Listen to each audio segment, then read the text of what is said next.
Number one. Ni longtemps, longtemps, longtemps. Trop longtemps, longtemps, longtemps. Toute la semaine, c'est toujours celle tra-la-la. Ni longtemps, longtemps, longtemps. Trop longtemps, longtemps, longtemps. Si moi pas ouké, moi pas ouké, moi qui malade. Bonsoir à tous, bienvenue dans notre édition régionale. Voici nos principaux titres. Le captage de... C'était donc le mardi 4 janvier 2011. Jérôme Bouécasse revient pour nous sur cette tragédie. Cela fait un an que l'alimentation en eau potable à bouillante est perturbée, en cause un important éboulement survenu sur le site de captage du Trou à Diable. Le rapport d'expertise du BRGM, commandé par le syndicat intercommunal du sud de la Côte-sous-le-Vent, vient de présenter ses conclusions. Le site est instable et il faut donc envisager des alternatives. Le détail avec Ludivine Guillolet. L'Institut Pasteur de Guadeloupe en pleine mutation. L'établissement de santé a recentré ses activités sur la recherche et a considérablement réduit ses activités d'analyse médicale. Un virage important dans l'histoire de cet institut vieux de 64 ans. Les détails avec Jérôme Bouécasse et Ludovic Guédu.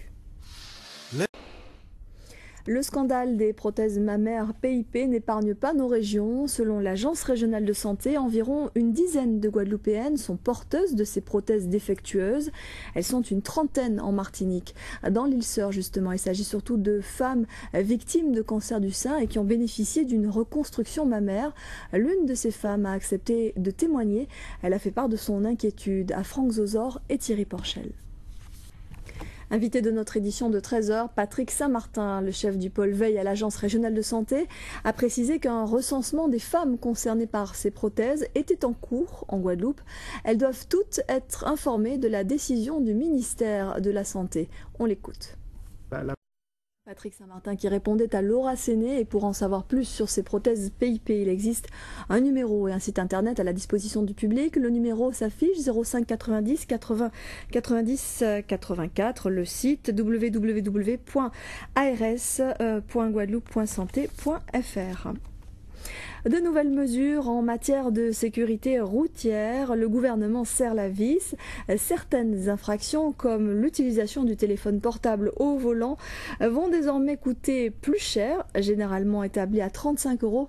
Les amendes seront désormais beaucoup plus salées. Les précisions de Patrice Gonfier et Jean-Marie Mavunzi. La commune de Vieux Habitants en campagne contre les cambriolages. Les vols sont en augmentation dans la commune. Aussi, la municipalité se mobilise avec l'aide des gendarmes et des policiers.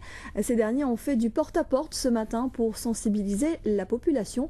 Ils ont distribué des fascicules de bons réflexes. Thierry Philippe a suivi cette tour des matinales pour nous. En bref, les 4 jeunes interpellés dans la nuit du 31 décembre à Capesterre-Belle-Eau étaient devant le tribunal correctionnel. Ils avaient tiré des coups de feu avant de voler un scooter et ont tous écopé de peine de prison ferme. 2 d'entre eux étaient en situation de récidive. Notre rubrique hebdomadaire dédiée au sport chez les jeunes. Coup de projecteur ce soir sur le tennis. Willem et Neil ont tous deux 11 ans. Le premier est en classe de 5e au collège de Grand-Camp, le deuxième en 6e au collège de Sainte-Anne. Ils doivent concilier études et activités sportives de haut niveau car ils font partie de l'élite nationale de leur catégorie. Cet après-midi, Ori Ménel et Ludovic Guédu ont assisté à leur entraînement au centre de ligue Lambert-Lamby au Gosier. Reportage. Lancé le 12 janvier 2011 en présence de 3 ministres et de Daniel Maxima, l'année des Outre-mer était censée mieux faire connaître les départements et territoires ultramarins. Un an plus tard, le bilan est plus que mitigé. Louis Hautevaz, Virginie Danger.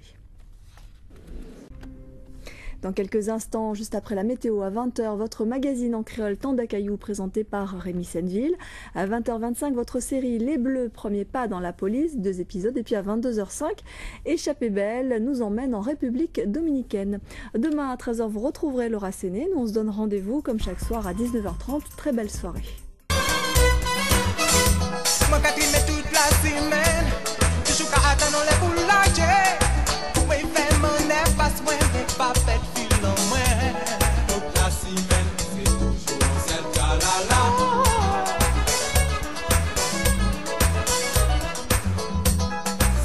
oublié,